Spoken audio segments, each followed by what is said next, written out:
সবাইকে স্বাগত জানাচ্ছি। আমি ফিরোজ তোহা। শুরুতেই সংবাদ শিরোনাম জানিয়ে দেব এই মুহূর্তে হাতে পাওয়া সর্বশেষ গুরুত্বপূর্ণ আপডেট বাংলা সংবাদ। শুরুতেই থাকছে আওয়ামী লীগ বাংলাদেশকে ভারতের পুতুল রাষ্ট্র বানাতে চেয়েছিল।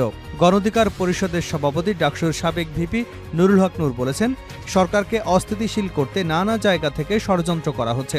আওয়ামী সরকার ক্ষমতায় থাকতে বাংলাদেশকে ভারতের পুতুল রাষ্ট্রে পরিণত করবার চেষ্টা করেছিল। তারা প্রথমেই ক্ষমতায় এসে পিলখানায় কথিত বিডিআর বিদ্রোহের নামে দেশের দক্ষ মেধাবী সামরিক অফিসারদের হত্যা করেছে। এবারে জানাবো বোমা মর্টার শেলের শব্দে কাঁপছে সীমান্তের বাড়িঘর।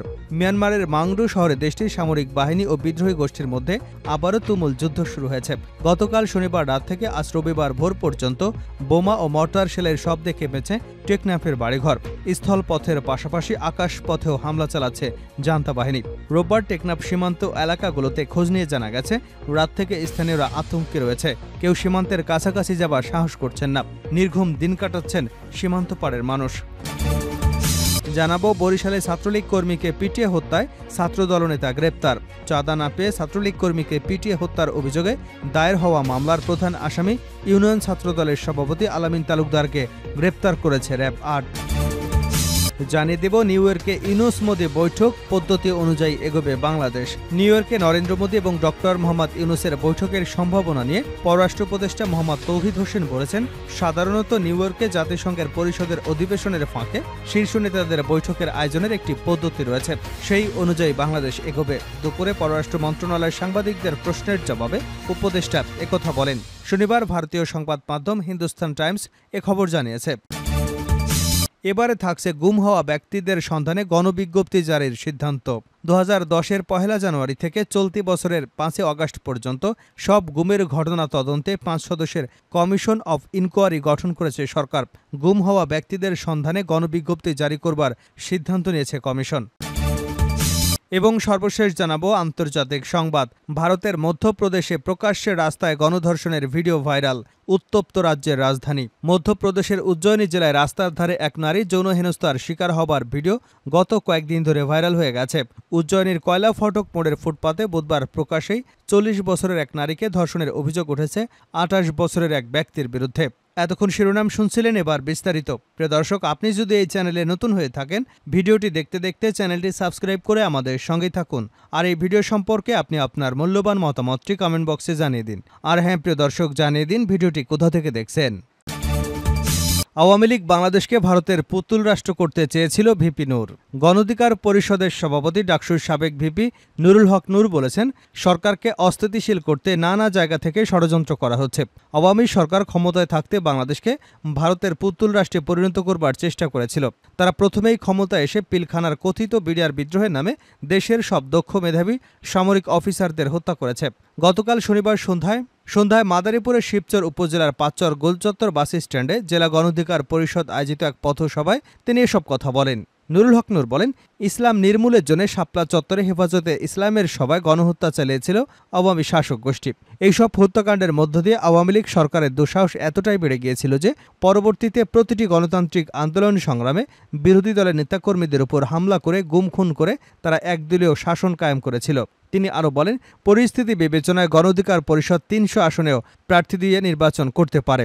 পুরনো রাজনৈতিক দলের শাসন ব্যবস্থা কর্মপদ্ধতি আমরা দেখেছি, যেই লাউ সেই কদব। কাজেই আমরা চাই না যেই লাউ সেই কদু হোক। হাজার হাজার মানুষ আন্দোলনে জীবন দিয়েছেন। তাই আমরা টেকসই গণতন্ত্র চাই, ভোটের অধিকার চাই, নাগরিকদের নাগরিক অধিকার চাই। আমরা কোনো স্বৈরাচার ফ্যাসিবাদ চাই না।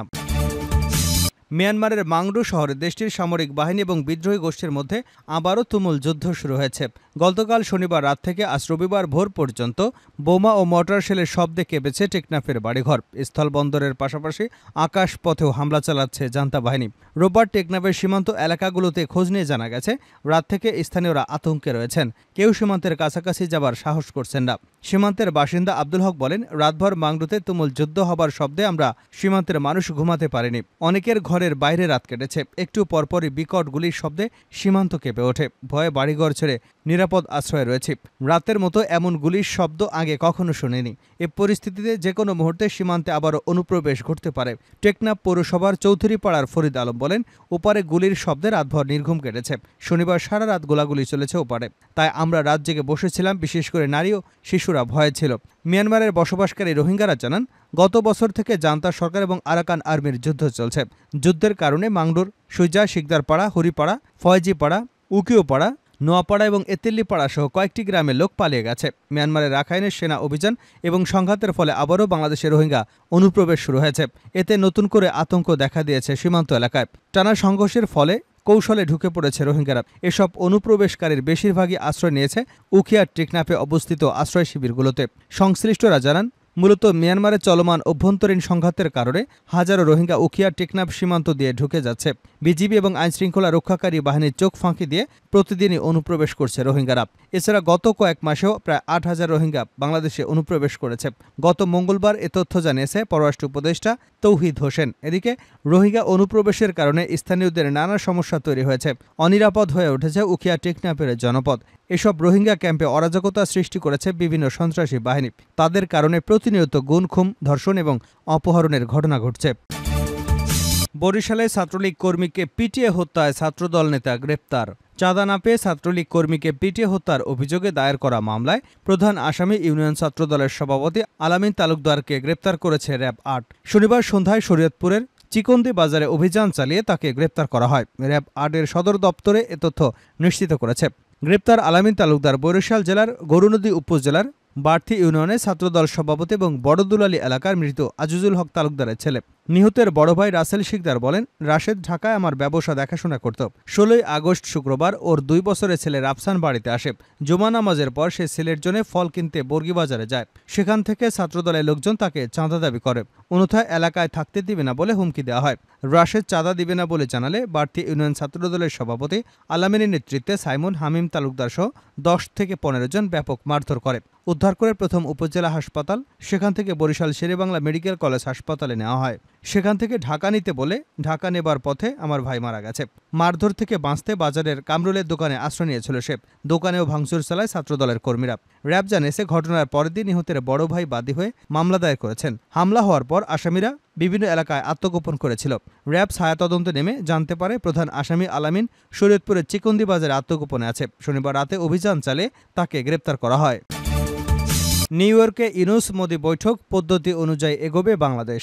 নিউ ইয়র্কে নরেন্দ্র মোদি এবং ডক্টর মোহাম্মদ ইউনূসের বৈঠকের সম্ভাবনা নিয়ে পররাষ্ট্র উপদেষ্টা মোহাম্মদ তৌহিদ হোসেন বলেছেন, সাধারণত নিউ ইয়র্কে জাতিসংঘের সাধারণ পরিষদের অধিবেশনের ফাঁকে শীর্ষ নেতাদের বৈঠকের আয়োজনের একটি পদ্ধতি রয়েছে। সেই অনুযায়ী এগোবে বাংলাদেশ। আজ রোববার দুপুরে পররাষ্ট্র মন্ত্রণালয়ে সাংবাদিকদের প্রশ্নের জবাবে উপদেষ্টা একথা বলেন। শনিবার ভারতীয় সংবাদ মাধ্যম হিন্দুস্তান টাইমস এ খবর জানিয়েছে। বিষয়টি সম্পর্কে অবগত এমন ব্যক্তিরা গণমাধ্যমটিকে জানিয়েছেন, চলতি সপ্তাহের শুরুতে প্রেস ট্রাস্ট অব ইন্ডিয়াকে দেওয়া সাক্ষাৎকারে ডক্টর মোহাম্মদ ইউনূস যে সমস্ত মন্তব্য করেছেন তাতে বৈঠকটি হবার সম্ভাবনা নেই বলে মনে করা হচ্ছে। ডক্টর ইউনূসের মন্তব্যগুলোকে ভালোভাবে নেয়নি নয়াদিল্লি। সম্প্রতি ঢাকার পক্ষ থেকে নরেন্দ্র মোদির সঙ্গে ডক্টর মোহাম্মদ ইউনূসের বৈঠকের ব্যাপারে আনুষ্ঠানিকভাবে অনুরোধ জানানো হয়। জাতিসংঘের সাধারণ পরিষদের অধিবেশনে অংশ নিতে এ মাসের শেষের দিকে তাদের নিউ ইয়র্কের অবস্থানের কথা রয়েছে। সূত্রের বরাতে হিন্দুস্তান টাইমস জানাচ্ছে, ঢাকার পক্ষ থেকে করা ওই অনুরোধের বিষয়ে নয়াদিল্লি এখনও কোনো সিদ্ধান্ত নেয়নি।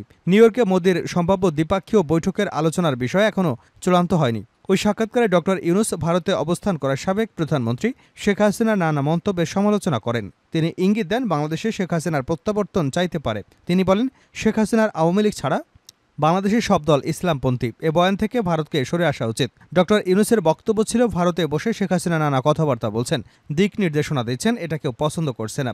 এটা বাংলাদেশ বা ভারতের জন্য ভালো নয়। বাংলাদেশ ফেরত না চাওয়া পর্যন্ত ভারত যদি শেখ হাসিনাকে রাখতে চায় তাহলে তাকে চুপ থাকতে হবে। ডক্টর মোহাম্মদ ইউনূসের মন্তব্য নিয়ে নয়াদিল্লি এখনও কোনো আনুষ্ঠানিক প্রতিক্রিয়া জানায়নি। তবে সূত্রগুলো জানিয়েছে, তার এ ধরনের মন্তব্য দুদেশের মধ্যে ভালো সম্পর্কের ক্ষেত্রে সহায়ক ছিল না।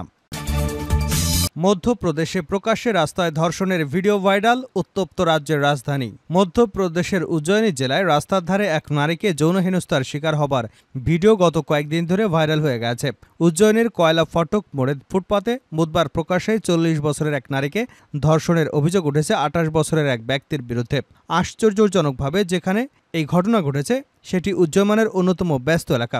একই রাস্তায় একটি পেট্রোল পাম্প, উজ্জয়িনীর চরক হাসপাতাল ছাড়াও রয়েছে মদের দোকানও।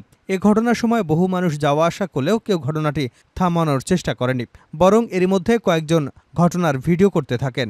এই ইস্যুতে রাজ্যের রাজধানী উত্তপ্ত হয়ে উঠেছে। ভাইরাল ভিডিওটি সামাজিক যোগাযোগ মাধ্যমে শেয়ার করে কংগ্রেস ক্ষমতাসীন বিজেপি চাপে ফেলেছে। আবার পাল্টা আক্রমণ করে বিজেপির তরফে বলা হয়েছে কংগ্রেস রাজ্যকে বদনাম করবার চেষ্টা করছে। এ ঘটনা এমন সময় ঘটল যখন ভারতের পশ্চিমবঙ্গে একজন নারী তরুণী চিকিৎসককে হাসপাতালের ভেতরে ধর্ষণ করে হত্যার ঘটনায় সেখানে প্রবল বিক্ষোভ চলছে।